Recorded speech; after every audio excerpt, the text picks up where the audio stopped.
but coordination is a critical component of resilient performance, right? It's critical. When we talk about how we create resilient systems or systems that are able to perform resiliently, when we talk about how do we create success in in the face of pressures and challenge events, um, we need to be talking about coordination in addition to talking about all the other things that we talk about, like learning, right?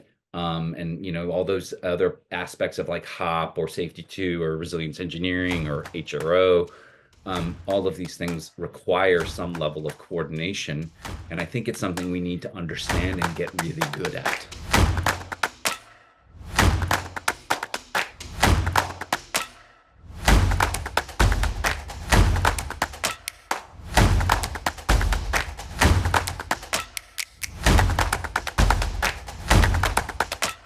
H.A. Jacobs, that's who it is.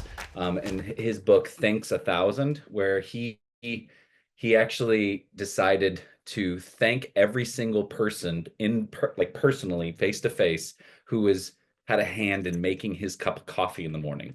And so his story starts from, obviously thanking the coffee makers in the coffee shop, but then going to the truck drivers and going, way back into the supply chain, all the way to the farmers down in South America who were growing the coffee beans.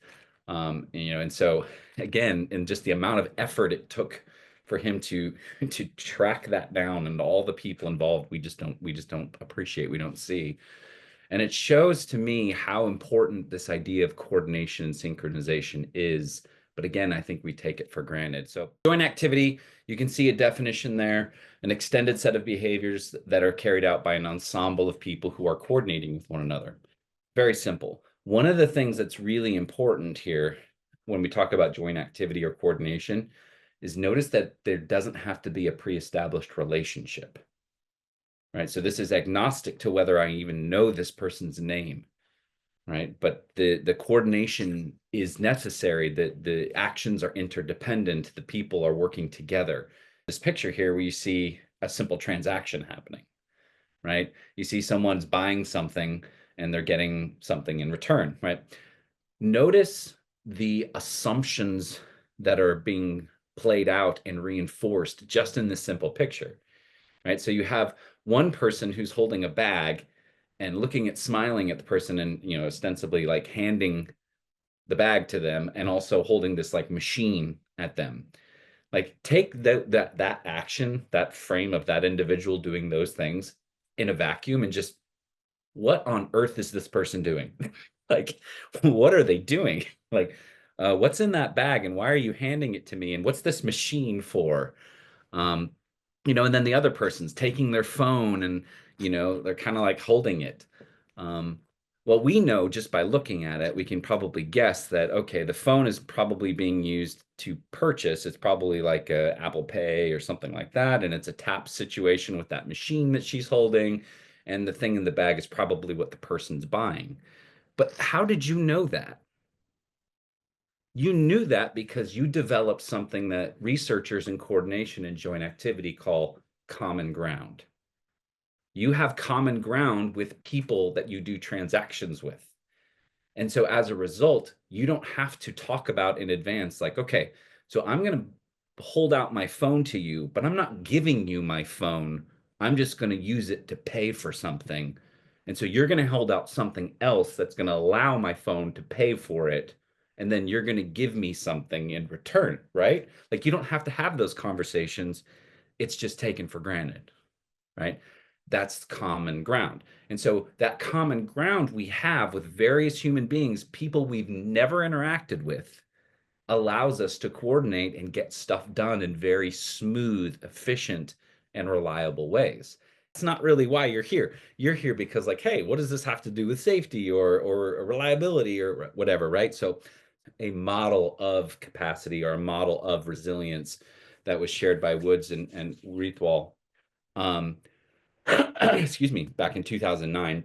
Some of you may have seen this before, but I think it's a really useful model for explaining, what we're kind of going for with resilience or additional capacity or adaptive capacity, right? So this is a stress strain plot. And the idea here is that, as pressures increase, right, the system is able to withstand it, or, it comes from materials engineering, so you can think of a material as well, but they're talking about like a socio-technical system of people, an organization, if you will. Right, so the stress or the pressure in the system is being absorbed by whatever this is. In this case, we'll just say it's people. But at some point, the pressure gets too high, the system starts to bend, and eventually the pressure gets so high that performance drops, and you eventually get a breakage. You get a failure point, right? Their idea of resilience and where this comes, how we can think about this or use this for resilience is, well, hey, at some point a resilient system doesn't just get rid of the pressures, right? Like, yeah, in an ideal world, we wouldn't have any pressures, but like we don't live in that world.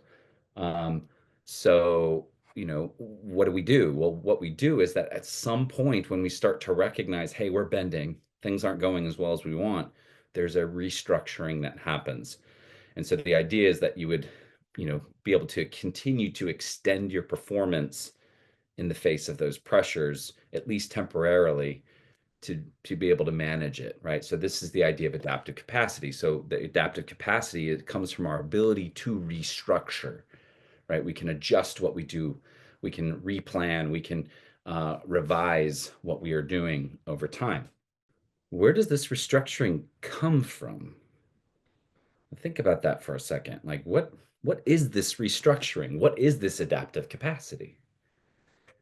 To me, it's coordination, right? It requires coordination. It requires us to synchronize activities amongst different people in different, parts of our system in order to do things in different ways.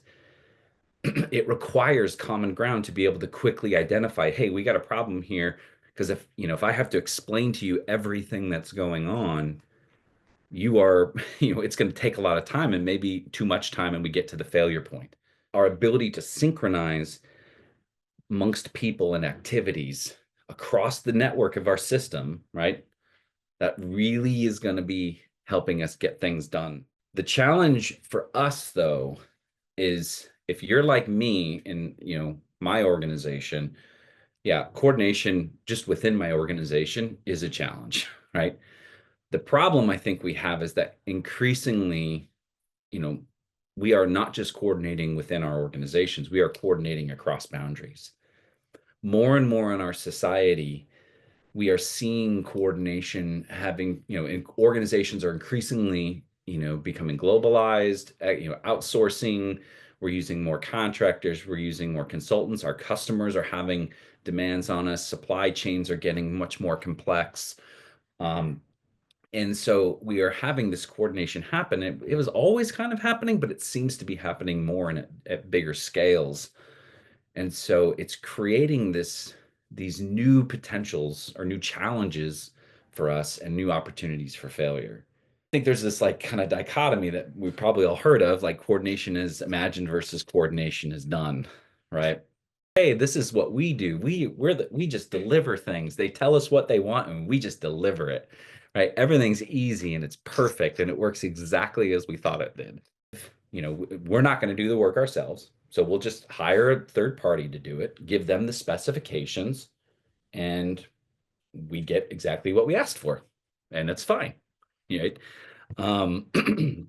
know, everything's easy, everything's perfect. You just gotta, and if it doesn't work, it's because, either we didn't spell it out well enough in the contract or the other people were jerks, right? That's, breakdowns only happen because either we screwed up or they screwed up. That's it, right? Or maybe we're both jerks, who knows? But at the end of the day, it should work, right? This isn't hard, right? That's the kind of coordination as imagined. It doesn't work out that way, right? It's never that simple. And so it begs the question, what's making this hard? Coordination costs continually. It's a bit of a tongue twister, but what he's trying to get at is all coordination incurs costs.